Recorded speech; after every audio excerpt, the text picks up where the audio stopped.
नमस्कार, स्वागत है आपके अपने YouTube चैनल कर्मवीर दुजाना पे। आज हम यूडाइज प्लस पोर्टल पे स्टूडेंट डेटा को अपडेट करना सीखेंगे। यूडाइज प्लस पर स्टूडेंट डेटा अपडेट करने के लिए हम कंप्यूटर या लैपटॉप क्रोम ब्राउज़र को ओपन करेंगे और सर्च बार में लिखेंगे यूडाइज स्टूडेंट मॉड्यूल और जैसे ही हम एंटर करेंगे तो ये इंटरफेस हमारे सामने आएगा। इसमें हम नीचे की ओर स्क्रॉल करेंगे तो सिलेक्ट स्टेट टू लॉगिन का हमें ऑप्शन मिलेगा, वहां हम क्लिक करेंगे तो हमारे सामने स्टेट्स की एक लिस्ट ड्रॉप बॉक्स में आ जाएगी। वहां हमने अपनी स्टेट को सिलेक्ट करके और गो पे कर देना है क्लिक। जैसे ही हम गो पे क्लिक करेंगे तो ये इंटरफेस हमारे सामने आएगा जिसमें हमने अपना यूजर आईडी जो कि हमारा यूडाइज का कोड होता है और पासवर्ड जो कि हमने ऑलरेडी जनरेट किया हुआ होता है वो लिखेंगे और एक कैप्चा जो आपको दिखाई देगा उस पे एंटर करके हमें लॉगिन पे क्लिक कर देना है। लॉगिन पे जैसे हम क्लिक करेंगे तो ये इंटरफेस हमारे सामने आएगा।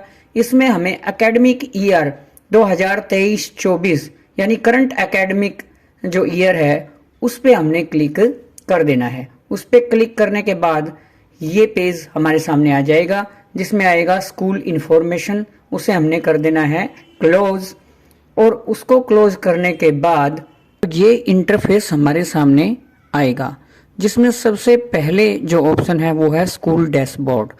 तो स्कूल डैशबोर्ड में हमें हमारे विद्यालय की सभी कक्षाओं की डिटेल्स दिखाई देंगी। हमें जिस क्लास के स्टूडेंट्स को अपडेट करना है उस क्लास के राइट कॉर्नर पे व्यू या मैनेज का एक टैब मिलेगा, उस पे हमें व्यू या मैनेज पे क्लिक कर देना है। जैसे ही हम क्लिक करेंगे तो उस क्लास के सभी स्टूडेंट्स की लिस्ट आ जाएगी जिनमें से जो इनकम्प्लीट होंगे उसे रेड से शो करेगा। जैसे कि हम देख रहे हैं ये हमने कंप्लीट किए हुए हैं इसलिए ग्रीन से कंप्लीट आप देख रहे हैं, इनका डाटा कंप्लीट हो चुका है। जो इनकम्प्लीट रहेंगे वो रेड में ऑरेंज में शो करेंगे। जैसे इसमें देखिए ये इन प्रोग्रेस लिखा हुआ है अर्थात हमने इस स्टूडेंट का डाटा भरना भी शुरू ही किया है। तो जीपी हमें जनरल प्रोफाइल पे करना है क्लिक। जनरल प्रोफाइल पे जैसे ही हम क्लिक करेंगे तो उस बच्चे की सारी डिटेल्स जो हैं वो स्क्रीन पर हमारे सामने आ जाएंगी।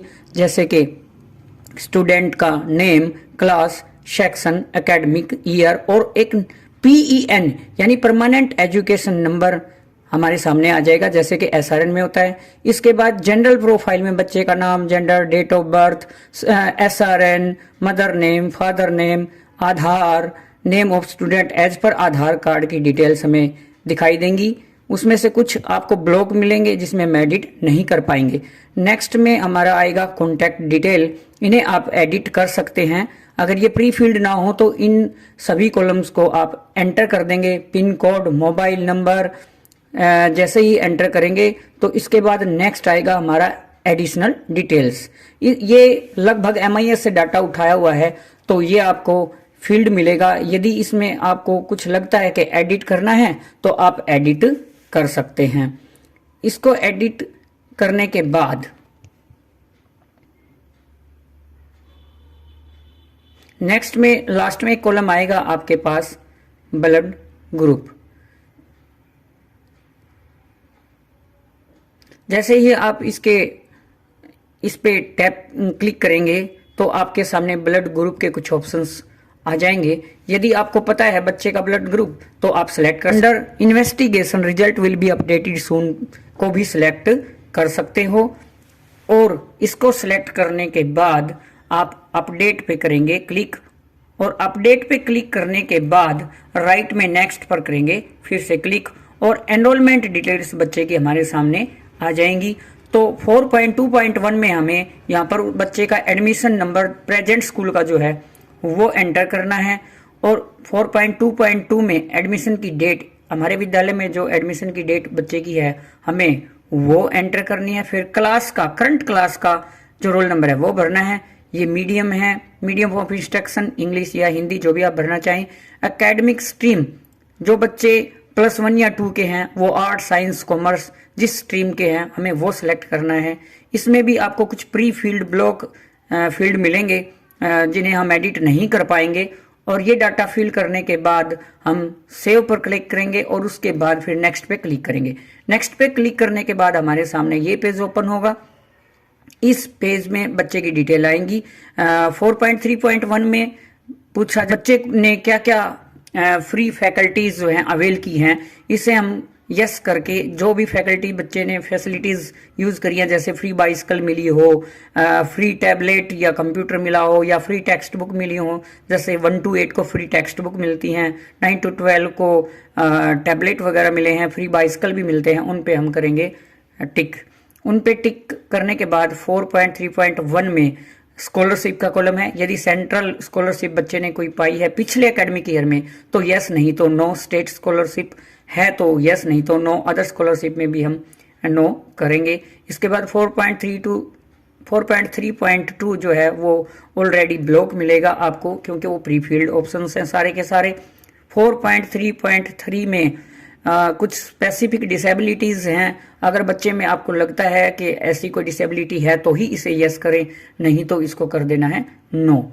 फिर हम जैसे इसको स्क्रॉल करके ऊपर 4.3.4 से लेकर 4.3.6 तक कुछ डिसऑर्डर की डिटेल्स हैं जिसमें हम नो करेंगे। यदि बच्चे में वो डिसऑर्डर हैं तो ही यस करेंगे। 4.3.6 में एक्स्ट्रा करिकुलर एक्टिविटी में यदि बच्चा इन्वॉल्व है तो यस करेंगे, नहीं तो हम उसमें भी नो करेंगे। इन तीनों कॉलम्स को नो करने के बाद student will identify as a gifted, यदि आपको लगता है वो बच्चा टैलेंटेड है इनमें तो ही इसे यस करें, वरना इसमें भी हम नो पे टिक कर देंगे। और इसके बाद हमारा 4.3.8 जो आएगा वो यदि बच्चा एनसीसी एनएस स्काउट गाइड बच्चे के पास है तो उसको हम कर देंगे यस, नहीं तो फिर उसमें हम करेंगे नो, क्योंकि बच्चे के पास एनसीसी या एनएसएस स्काउट गाइड नहीं है।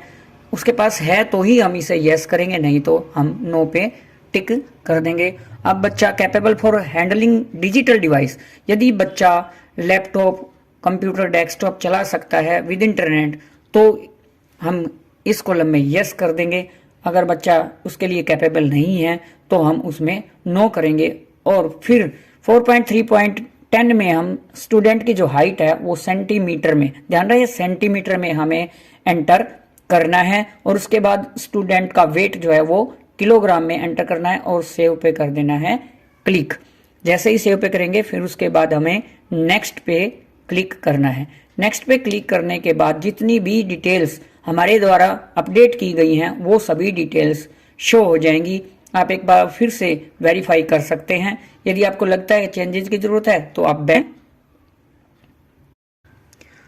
नहीं तो लास्ट में राइट की तरफ आपको कंप्लीट डाटा का एक ऑप्शन मिलेगा। आप जैसे ही कंप्लीट डेटा पे क्लिक करेंगे तो बच्चे की सारी डिटेल्स सेव हो जाएंगी और बच्चे की का जो डेटा है वो अपडेट हो जाएगा।